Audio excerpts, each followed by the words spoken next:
வணக்கம். திரையரங்கம் லாரா தமிழில் திரைக்கு ஓடிக்கிட்டு இருக்கக்கூடிய ஒரு திரைப்படம். அந்த படத்தினுடைய இயக்குனர் மணிமூர்த்தி அப்படின்னு அவர் டைரக்ட் பண்ணியிருக்காரு. டிஃப்ரெண்ட்டான ஒரு கதை கருவை எடுத்திருக்காங்க. ஒரு க்ரைம் சப்ஜெக்ட்டு. ஆக்சுவலாக புது பீப்புள் தான். கார்த்திகேசன் அப்படின்னு அவர் தான் அந்த படத்தினுடைய தயாரிப்பாளர். அந்த தயாரிப்பாளராக இருக்கக்கூடிய கார்த்திகேசன் படத்தில் அவர் தான் கிட்டத்தட்ட ஒரு ஹீரோன்னு கூட சொல்லலாம் அப்படிங்களேன். இந்த படத்தில் வரக்கூடிய இன்வெஸ்டிகேஷன் மேன், காவல்துறை அதிகாரி அப்படின்ற மாதிரி. இது ஒரு கொலையை மையமாக வைத்து எடுக்கப்பட்டிருக்கக்கூடிய திரைப்படம். படத்தினுடைய ஆரம்ப காட்சியிலேயே ஒரு பாலத்துக்கு கீழே வீசி எரியப்பட்ட அல்லது விழுந்த, எப்படி வேணாலும் எடுத்துக்கலாம், ஒரு பெண்ணுடைய பிணம் கிடக்குது அப்படிங்களேன். செத்து கிடக்கிறா ஒரு இளம் பெண். அதை ஒரு இளம் பெண் இப்படி செத்து கிடக்கிறா அப்படின்னா அது கொலையா தற்கொலையா அப்படின்றது மேட்ரு. அந்த பாடி ஒரு வாரத்துக்கு மேலே கிடக்குது அப்படின்ற மாதிரி இதில் இன்வெஸ்டிகேஷனில் தகவல் வரும். அப்படி வரும்போது அந்த ஒரு வாரத்துக்கு முன்னாடி அந்த பொண்ணு விழுந்திருக்கா, வீசி எரிய போட்டோ அல்லது தானே குதித்தோ ஏதோ ஒன்று. அப்போ அவள் யார்? அது மீன் இதெல்லாம் கடிச்சு அப்படியே முகமெல்லாம் தெரியலை அப்படி வச்சுக்கோங்க. இப்படி இருக்கக்கூடிய ஒரு நிலையில் இப்போ போஸ்ட்மார்ட்டம் இதெல்லாம் பண்ணி இது பண்ணியிருக்காங்களே, அப்படியே இருக்குது. அப்படி இருக்கும் மார்ச்சுவரியில் வச்சு அப்படின்ற மாதிரி அப்படி ஒரு மேட்டர்லாம் இருக்கும்போது இதுக்கு இடையில் என்னாகுதுன்னா, அந்த ஊரில் இருக்கக்கூடிய ஒரு ட்ரக்கு டிரைவர் அவன் தன்னுடைய மனைவியை காணோம் அப்படின்னு சொல்லிட்டு அவன் இப்போ காவல் நிலையத்தில் ரிப்போர்ட் பண்ணியிருக்கான். அப்போ இந்த பாடி இறந்து போன அந்த பொண்ணுடைய உடம்பை காமிச்சு இது மனைவியான்னு சொல்லி பாரு அப்படிங்கும்போது அவன் பார்த்துட்டு இது என் மனைவி இல்லைன்னு சொல்லிடுறான். ஏன்னா முகமெல்லாம் செஞ்சு போயிருக்கு, மீன் கடிச்சாச்சு. இருந்தால் கூட அந்த அணிஞ்சிருக்கக்கூடிய ஆடை இந்த மாதிரி விஷயங்கள் இருக்குல்ல, இதெல்லாம் பார்த்துட்டு என் மனைவி இல்லைன்னு சொல்லிடுறான். அப்போ அவள் காவல்துறைக்கு ஒரு இதாகிடுது. இப்போ இன்வெஸ்டிகேட் பண்ணுறாருல அவர் தான் அந்த கார்த்திகேசன். அவர் அப்படியே இயல்பாக நல்லா பண்ணியிருக்காரு. ஆக்சுவலாக ஒரு லுக் வைஸாக பார்த்தா கிட்டத்தட்ட ஒரு திண்டுக்கல் லியோனி பேட்டர்னில் இருக்கார் ஆள். வழக்கமாக அந்த போஸ் வெங்கட், அருள்தாஸ்லாம் ஆக்ட் பண்ணுறாங்களே, கிட்டத்தட்ட அந்த பேட்டர்னில் ஒரு ரஃப் அண்ட் டஃப்பான ஒரு உடல் அமைப்பு. ஆக்சுவலாக ரொம்ப கேஷுவலாக பண்ணியிருக்காரு, நல்லா பண்ணியிருக்காரு அப்படின்றதான் உண்மை. அப்படி வரும்போது இப்போ போலீஸ் டிபார்ட்மெண்ட்டை பொறுத்தவரை இருக்கும், இது உண்மைன்னு சொல்லி தெரிஞ்சு அந்த மேட்டர் அதோட க்ளோஸ் பண்ணிடலாம்ல. என்னையா இது கிட்டத்தட்ட மனைவி இல்லைன்றான். அப்போ இந்த பொண்ணு யார், இந்த பிணமாக கிடக்கூடிய பொண்ணு யார் அப்படின்னு. சரி, இவன் மனைவின்னா அப்புறம் மனைவியை தேடுறதுன்ற ஒரு மேட்டர் இருக்குல்ல. அப்படி வரும்போது சந்தேகத்தில் அப்படியே சில பேரை பிடிச்சி கிடிச்சு அப்படி இப்படின்ற மாதிரி பல மேட்டர்கள்லாம் அப்படின்னு வரும்போது மிடில் ஆஃப் த மூவியில் தான் தெரியும் இவனுடைய மனைவி சாகலை, ஒரு இடத்துல இருக்கா அப்படின்றது தெரியும். அப்போ ஒரு இடத்துல இருக்கா அப்படின்னா அந்த ஆரம்பத்தில் படத்தினுடைய ஆரம்ப காட்சியில் இறந்து கிடக்கிற பொண்ணு யார் அப்படின்றது ஒரு மேட்ரு இருக்குல்ல. அது பிறகு மிடில் ஆஃப் த ஃபிலிமில் ஒரு மேட்ரு ஒன்று ஓப்பன் ஆகும்.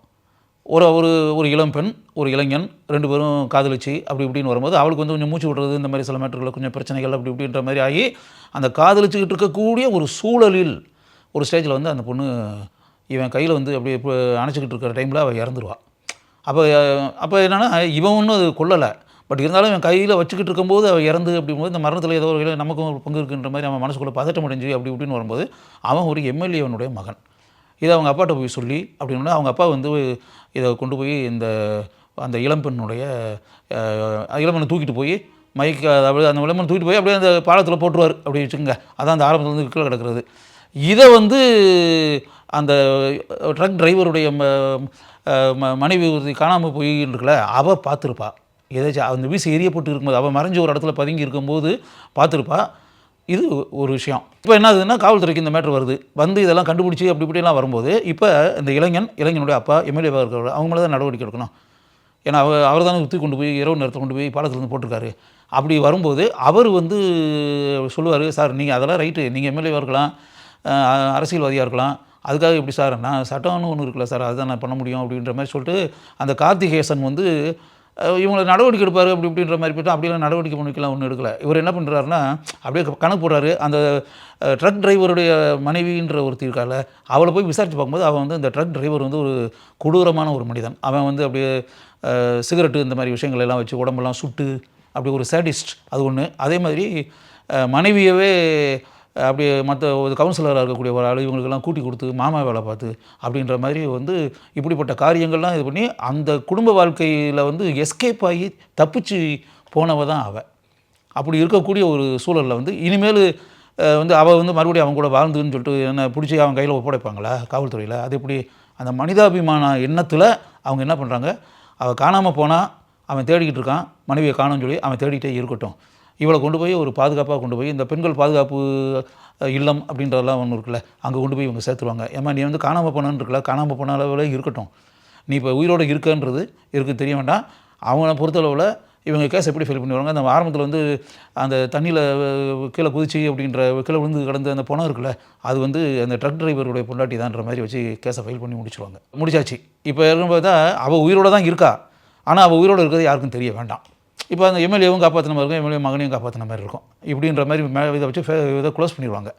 க்ளோஸ் பண்ண பிறகு அப்படின்னா இப்போ ஏற்கனவே இந்த வீசி எரியப்பட்ட அப்படின்றது ஒன்று இருக்குல்ல, ஆரம்பத்தில் கொண்டு போய் ஒரு போட்டார்ல அப்படின்னு, படத்தினுடைய கிளைமேக்ஸ் என்னென்னா அதான் ட்விஸ்ட்.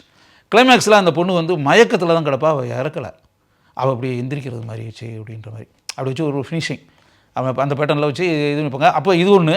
அப்போ இது இங்கே வீசி எரியப்பட்ட பெண், அப்போ இந்த புனமாக கிடந்து அப்படின்னு வரும்போது அது யார்? அது ஒன்று தனி இல்லையா? இப்போ வந்து விழுந்த பொண்ணு இது வேறு, இவன் வந்து முடிச்சிட்டா ஃபினிஷிங்கில். அப்போ ஏற்கனவே புனமாக படத்தினுடைய ஆரம்பத்தில் இருந்தது அப்படின்றது ஒன்று இருக்குல்ல, அது என்ன? இப்படி இப்போ நல்ல ட்விஸ்ட்டு. இப்போ அப்போ மேக்ஸிமம் பார்த்திங்கன்னா அப்படியே ஒரு புது ஆட்கள் தான் இருந்தாலும் ஒரு கதை கருவை வச்சுக்கிட்டு, நல்ல கதை கருவை, மாறுபட்ட கதை கருவை வச்சு ட்விஸ்ட்டு வச்சுருக்காங்க.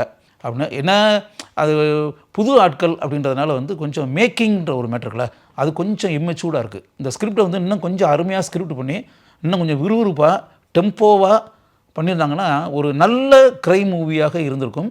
சஸ்பென்ஸு உள்ள ஒரு அருமையான ஸ்கிரிப்டாக இருந்திருக்கும். இன்னும் கொஞ்சம் ஸ்கிரிப்ட் வந்து இன்னும் கொஞ்சம் பெட்டராக பண்ணியிருந்தால் பெட்டராக இருக்கும். இருந்தாலும் பாராட்டக்கூடிய அளவுக்கு இந்த படத்தை இந்த இயக்குனர் வந்து மணிமூர்த்தி இயக்கி இருக்கிறார் அப்படின்றது தான் உண்மை. அது பிறகு வந்து கார்த்திகேசன் இந்த படத்தினுடைய தயாரிப்பாளர் இருக்கார்ல, அவர் தானே காவல்துறை அதிகாரியாக இன்வெஸ்டிகேட் பண்ணுறவர், அவர் ரொம்ப இயல்பாக பண்ணியிருக்காரு, கேஷுவலாக பண்ணியிருக்காரு. அவரை பாராட்டலாம் உண்மையாகவே. அது பிறகு அனுஸ்ரேயா ராஜன் அந்த இளம் பெண் தான் அந்த எம்எல்ஏனுடைய மகனை காதலிக்கக்கூடிய பெண். படத்தினுடைய கிளைமேக்ஸில் வந்து அப்போ அப்படியே மயக்கத்தில் கிடக்கிற பொண்ணு கண்டுபிடிச்சி பார்த்து அப்படின்ற மாதிரி இருக்குல்ல, அது அந்த பொண்ணு நல்லா நடிச்சிருக்கு. ஆக்சுவலாக குட் பெர்ஃபார்மன்ஸ். அது பிறகு வர்ஷினி, வெண்மதி அப்படின்றது அந்த 2 இளம் பெண்கள் இதில் வருங்க. அவங்க வந்து ஆக்சுவலாக குட் பெர்ஃபார்மன்ஸ். ஆக்சுவலாக அவங்கள்ட்ட ரொம்ப 2 பேருமே நல்ல திறமை இருக்குது. இப்போ பொதுவாகவே இந்த 3 இளம் பெண்கள்கிட்டையுமே திறமை இருக்குது அப்படின்றது நல்லா தெரியுது. அவங்க ஏற்று நடிக்கிற கதாபாத்திரத்துக்கு நல்லாவே பண்ணியிருக்காங்க அப்படின்னு சொல்லலாம். அது பிறகு அந்த எம்எல்ஏவனுடைய மகனாக நடிச்சிருது அசோக்குமார். அசோக்குமார் ஏற்கனவே படங்களில் பல படங்கள் நடிச்சது நீங்களே பார்த்துருப்பீங்க. அவர் ரொம்ப கேஷுவலாக இயல்பாக நடித்திருக்கிறார் அப்படின்னு வரும்போது, அதனால் வந்து புதியவர்கள் முயற்சியில் உருவாகி இருக்கக்கூடிய படம் இது. லாரான்றது அந்த இளம்பெண். படத்தினுடைய கிளைமேக்ஸில் வந்து அப்படியே கண்முழிச்சு பார்க்குது இல்லை, அந்த பொண்ணு தான், அந்த கேரக்டர் பேர் தான் லாரா. அதனால் வந்து ஒரு டிஃப்ரெண்ட்டான கதை கருவை எடுத்திருக்காங்க. ஒரு க்ரைம் சப்ஜெக்ட்டு வித் சஸ்பென்ஸு. ஒரு தடவை பார்க்கலாம். இதில் வந்து பெரிய எதிர்பார்ப்பு அப்படின்றது மாதிரிலாம் நினச்சி போக வேண்டாம். மாமூலாக புதியவர்கள் எடுத்திருக்கக்கூடிய ஒரு திரைப்படம் அப்படின்னும்போது பல குறைகள் நிறையா இருக்கலாம். இதையெல்லாம் தாண்டி ஒரு டிஃப்ரெண்ட்டான ஒரு கதைக்கருவை எடுக்காங்களே, ஒரு கதைக்கருவை மையமாக வச்சு எடுத்துருக்காங்களே அப்படின்ற மாதிரி மனசுக்குள்ளே நினச்சிக்கிட்டு நீங்கள் பார்த்தீங்கன்னா சிங்கிள் டைம் வாட்ச் அப்படின்றதுல அந்த ஒரு தடவை இந்த படத்தை பார்க்கலாம்.